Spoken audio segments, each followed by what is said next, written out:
오즈 13MS 건담 에피온은 신기동중이 건담 윙 34와 그 이름은 에피온에서 처음 등장합니다. 코드네임의 오즈는 오즈가 제작했다는 뜻이며 13이란 숫자는 황도 12궁에 속하지 않은 존재 13이라는 이름을 지닌 남자 토레즈 크슈리난다를 말하는 것이겠죠. 작중에 나오는 6번째 건담인 이 기체는 처음에는 1이라는 이름을 가진 소년 히로 유에게 주어지지만 1의 이름을 가진 소년은 이후 제로라는 이름의 건담을 타게 되며 6번째 건담인 이 기체는 6이라는 이름을 가진 청년 잭스 마키스의 기체가 됩니다. 에피온이라는 이름의 유래는 그리스어로 다음, 차세대를 말하는 에포멘에서 나왔지요. 이 기체가 등장한 순간 이야기는 다음 단계로 나아가게 됩니다.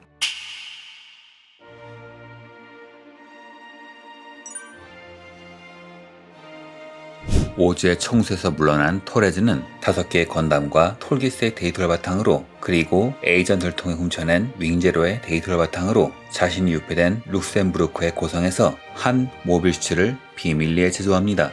이 기체는 작품의 주역기인 윙제로의 대척점에 서 있는 기체인데요. 제로가 0번 가장 오래된 원형을 말한다면 이 기체는 6번 가장 최신형을 말하며 수많은 싸움에서 튄 피를 뒤집어 쓴 듯한 두 장의 날개는 윙제로가 가진 천사라는 이미지와 정면으로 배치되지요. 또한 제로가 파일럿을 강제로 승리하게 하기 위한 기체라면 이 기체는 파일럿이 미래를 선택하게 하기 위한 기체이죠. 이 둘은 개척점에 서 있음에도 불구하고 묘하게 닮아 있습니다. 두 장의 거대한 날개, 가변기구를 채용한 변형 기능, 그리고 제로 시스템과 에피온 시스템은 목적은 다를지언정 원리가 같지요. 설정에는 톨기스를 바탕으로 했기에 건다늄 합금을 채용했다고 하지만 정작 각종 자료집에는 톨기스는 티타늄 합금을 사용했다고 나오죠. 이런 모순을 해결하기 위해서인지 이후 소설판 및 패자들의 영광에서는 톨기스의 건다늄 합금이 사용된 걸로 설정이 바뀝니다.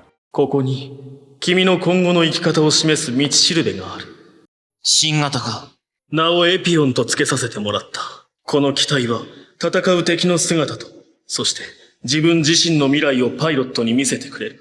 건담의 데이터를 활용해서 만들었기 때문에 오즈의 기본 기체보다는 건담의 특성을 더 많이 갖고 있죠. 머리에 블레이드 안테나가 달린 점, 특유의 페이스 슬릿이 도입된 점, 그리고 오즈의 기체 중에선 유일하게 메인 센서가 사각형 카메라가 아니란 점이 있습니다. 스바르포 빌모는 기계가 수행하는 전쟁, 모빌 돌이라는 두려움과 감정이 없는 AI를 전쟁의 주체로 하려고 합니다. 하지만 토레즈는 인간의 의지가 결여된 전쟁을 아주 혐오했고 그렇기에 모빌 돌에 대한 안티태제인 결투형 건담인 에피온을 제작했지요. 私は戦い続けることが人間の存在意義だと考えていた。だがそこに答えを見出すことはできなかった。私の戦いは終わったが、戦いという行為に回答を見つけねばならない。そのためのモビルスーツとして、ガンダムが最もふさわしいと考えたのだ。そして私は、勝者と敗者に祝福を与えたい。これはそれを可能にする機体だ。 에피온은 변질되어버린 전쟁에 저항하기 위한 기체이기에 저항의 상징인 건담의 모습과 이름이 부여된 것입니다. 단 카미시로 소가 쓴 소설판의 설정은 조금 다른데 소설판의 에피온은 변형기구 대신 톨기스와 같은 전개식 버니어가 장착되어 있습니다. 또한 토레즈는 데이터를 활용했을 뿐 에피온을 건담으로 만든 생각은 없었죠. これはそれを可能にする機体だ。 그래서 이 기체는 처음 나왔을 때 톨기스도 건담도 아니다 라는 묘사가 있죠. 이후 화이트팡에서 활약하는 잭스가 활용하던 도중에 화이트팡 본인들이 저항의 상징이라고 자칭하는 캉즈가 에피온을 건담으로 칭하죠. 이 기체는 토레즈가 신념을 바탕으로 만든 기체이며 그는 이 기체를 전투 병기가 아닌 패자를 위한 결투용으로 만들었습니다. 그래서 무장은 패자임을 상징하는 최소한의 근접용 병장뿐이며 원거리 무기는 전혀 존재하지 않습니다. 심지어 견제, 요격을 위한 발칸조차 장비되어 있지 않지요. ヒーローユイ、一つだけ忠告しておく。その機体に乗って勝者となってはならない。ガンダムエピオンは兵器ではないのだ。君が敗者として帰還することを望む。俺もそれを望んでいる。 패자임을 상징하는 기체인지라 탑승하기 위해선 뛰어난 역량이 필요하지요. 톨기스보다 기동성이 뛰어나기 때문에 강인한 육체와 정신력이 필요하므로 평범한 파일럿은 다룰 수 없습니다. 속도, 운동성은 작중에 나오는 최신의 모빌 슈츠, 모빌 돌을 압도하며 총합적인 전투 능력은 전투용으로 만들어진 윙제로와 동등하거나 격투적 능력은 그 이상이기에 윙제로와 호각으로 싸울 수 있는 유일한 기체이기도 하지요. 이 기체는 윙제로와 마찬가지로 변형 기능이 있습니다. 다만 그 이름이 좀 제멋대로인데 방영 당시에 발매된 공식 카탈로그에선 모빌 아머 형태, 전격 데이터 컬렉션에선 버드 형태라고 하더니 프로즌 티어드롭에선 와이번 모드라고 합니다. 변형 형태를 보면 마치 욕을 하는 것처럼 보이는데 도키타 코이치의 네커만에서는 지건담의 모빌 트레이스 시스템을 다는 바람에 요가를 해야 하는 내용이 나오기도 했지요. 버드 형태는 고속 비행을 위해 정을 줄이는 것은 물론 에너지 소모를 줄여 장시간 비행을 하기 위한 모드입니다. 이 기체의 가장 큰 특징은 전용 시스템인 에피온 시스템으로 시스템이 발동하면 화면에 시스템 에피온이라고 표기되지요. 이는 컴퓨터로 전황을 분석, 예측한 후 그 대처법을 알려주는, 쉽게 말하면 이기기 위한 방법을 알려주는 시스템입니다.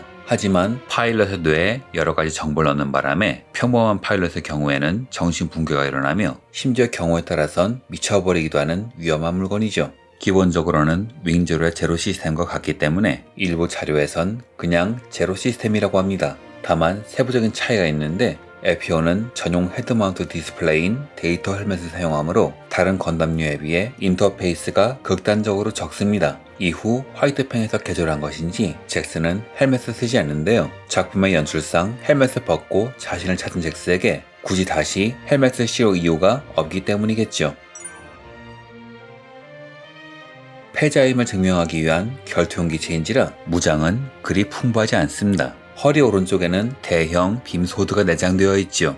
다른 기체들은 손에 있는 커넥터로 동력을 전송받지만 빔소드는 케이블을 제너레이터에 직결하여 직접 에너지를 공급받지요. TV판에선 접속부가 오른쪽에만 있지만 패자들의 영광에선 설정이 바뀌어 케이블 접속을 양쪽 허리에 임의로 할 수 있습니다. 제너레이터에 직접 연결하므로 다른 건담의 백병정 병기보다 위력이 강하며 일반 출력일 때도 건담용 화금을 도입한 데다 플라이네이트 디펜서까지 장비하여 방어력이 최고급인 비르고를 1도 양단한 적도 있지요. 또한 출력을 높이면 검신이 기체 전장을 넘을 정도로 크게 늘어나는데 이를 활용해서 우주요새 바르지를 일격에 파괴하는 위력을 보여주기도 했습니다. 또한 패자들의 영웅에선 빔을 내뿜는 것만으로 리브라의 블록을 잘라내는 모습을 보여주는데 이를 본 사람들은 굳이 사격 무기가 필요 있나? 라는 생각을 했다고 하네요. 양손목 부분에는 건다늄 합금제 클로인 에피온 클로가 장비되어 있습니다. 윙건담의 랜딩 클로를 그대로 카피한 것으로 보이는데 그렇다면 목적은 모빌 아머의 랜딩 기어겠지만 정작 자중에서는 사용된 적이 없습니다.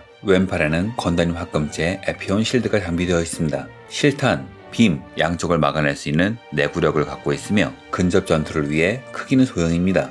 사실 패자 힘을 감안하면 큰 방패가 어울릴 것도 같지만 토레즈는 이 기체에 엘레강트를 요구하지 않았기 때문에 별로 상관이 없다고 합니다. ことはすべてエレガントに。 히트로드는 실드 앞에 달린 관절식 채찍입니다. 변형했을 때는 꼬리처럼 달려있지요. 열을 발생하기도 하는데 이때는 건담 합금조차 녹일 수가 있습니다. 모빌아머 상태에서도 사용할 수 있는 무장으로 지나가기만 하면 적들이 다 터져나가는 엄청난 위력을 갖고 있지요. 프로돈 티어드롭에서는 이때야말로 제대로 된 위력을 발휘한다는 언급이 있습니다. TV판에선 항상 늘어진 상태의 채찍처럼 보이는데 모빌스트 엔사이클로피디아에서는 평상시엔 실드 안에 수납되어 있으며 전개 시 수십 미터까지 늘어난다고 합니다. 또한 적을 타격하거나 붙잡을 수도 있는데 마지막 3화를 앞두고 겨우 완성된 2기 오프닝에선 그 진가를 제대로 보여주죠. 토레즈는 히이로가 이 기체를 타고 승자가 아닌 패자가 되어주길 바랬습니다만 정작 그는 시스템을 잡아먹혀 시스템의 명령대로 적을 파괴하는 승자가 됩니다. 戦う者すべてが敵だ。 전장을 제압하는 패자가 아니라 명령을 따르는 승자가 자신의 의지로 싸우는 것이 아니라 전장의 부품으로 휘둘려버리지요. 이후 히이로는 센커 킹덤을 귀환하지만 시스템은 통제하지 못했으며 롬펠러가 센커 킹덤을 공격할 때 복주하여 왕국이 붕괴한 후에도 단독으로 싸웁니다. 완전히 시스템에 지배당한 히이로는 잭스를 적으로 인식하여 둘은 사투를 벌이게 되지요. 하지만 사투 도중 양측의 제로 시스템이 오버로드 되는 바람에 전투는 종료. 전투 후에 히이로와 잭스는 기체를 교환, 에피온은 잭스의 기체가 됩니다. 잭스는 화이트팡의 지도자로 추대되면서 전쟁의 근원인 지구를 부정하지요. 그리고 지구의 리브라를 투하하는 진정한 오퍼레이션 메테오를 실행하려고 합니다. 그리고 건담의 이름을 가진 에피온을 저항의 상징으로 내세우지요. 이후 바르지오세를 빔소드로 잘라내거나 제루를 제외한 4기의 건담을 단 3기의 비로우투와 함께 농락하는 대활약을 보여줍니다. 하지만 이후 최종전에서 히이로의 윙제로에게 왼팔을 잘리고 패배하지요. 지쿠 리브라의 엔진을 자폭으로 파괴하려는 히이로를 가로막고 빔소드를 엔진에 꽂아 넣어 폭발시키면서 기체는 소실됩니다. 이렇게 에피온과 잭스는 패자란 이름에 걸맞는 최후를 맞이하지만 글쎄요, 인기 캐릭터가 간단히 사라질까요? さしずめ、火消しの風、ウィンドとでも名乗らせていただきましょうか。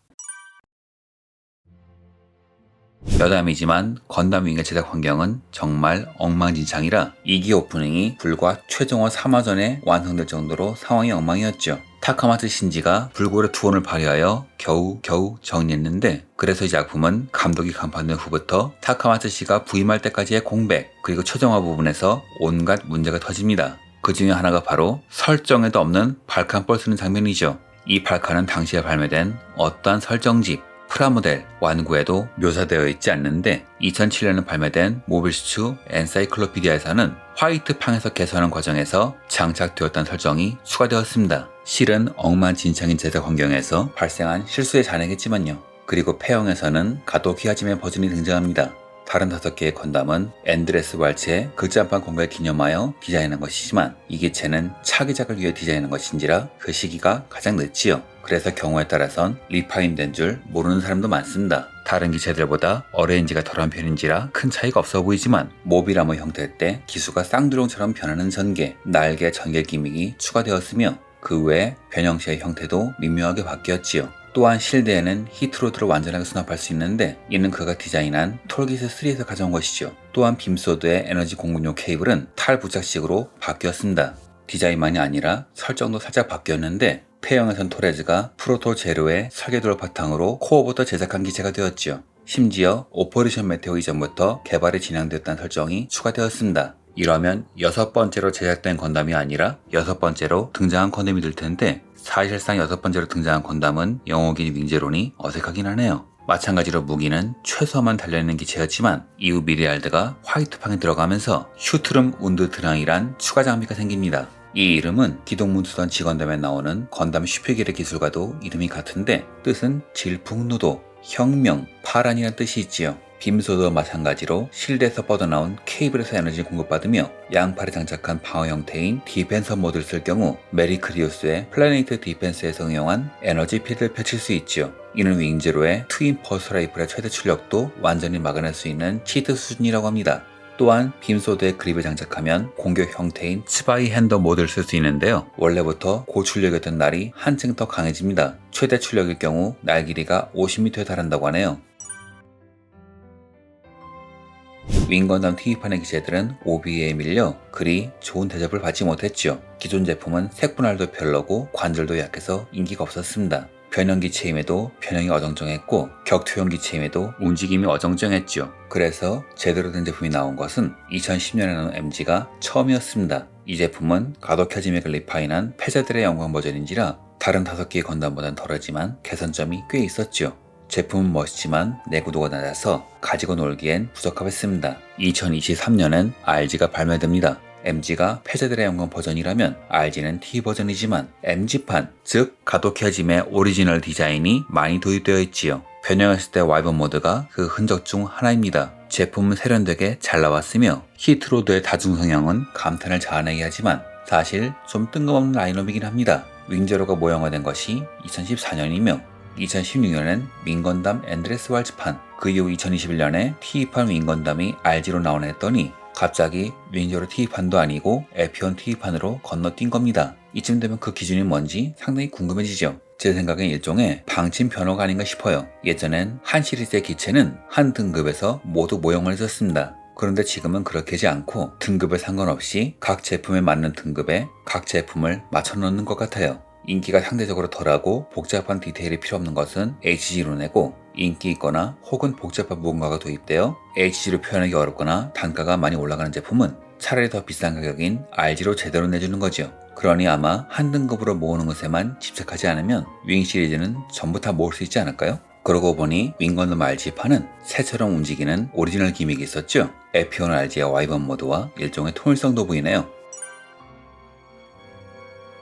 2000년에 발매된 명작 게임 SD 건담 지제네레이션 F에서는 에피온의 지원을 목적으로 만들어진 건담 아쿠에리스가 등장합니다. 에피온과 동형기죠. 이 기체는 모빌 돌전을 상정하여 안티 ND 시스템을 장착하고 있는데 아쿠에리스가 모빌 돌을 행동 불능으로 만들고 에피온이 이를 파괴한다는 전술을 위한 기체죠. 모빌들이 수행하는 기계적인 전쟁을 부정하는 토레즈의 사상이 반영된 것이라 할 수 있겠습니다. 완전히 파괴되었기 때문에 후일담의 엔드레스 왈츠엔 등장하지 않지만 TV판을 엔드레스 왈츠 버전으로 그린 패자들의 영광이나 엔드레스 왈츠 이후의 미래를 그린 소설 프로즌 티어드롭에서는 가도키 하지메가 리파인한 에피온, 건담 에피온 파이가 등장합니다. 파일럿은 토레즈에게 승리한, 아니 토레즈에게 승리를 넘겨받은 우페이, 노사 창이지요. 이는 우페이가 라나 그린 공화국을 해킹했을 때 얻은 에피온의 설계도를 바탕으로 만든 기체로 재설계는 우페이가 직접 했다고 합니다. 그래서인지 무기는 우페이에 맞춰 빔 트라이던트로 변경되어 있지요. 때문에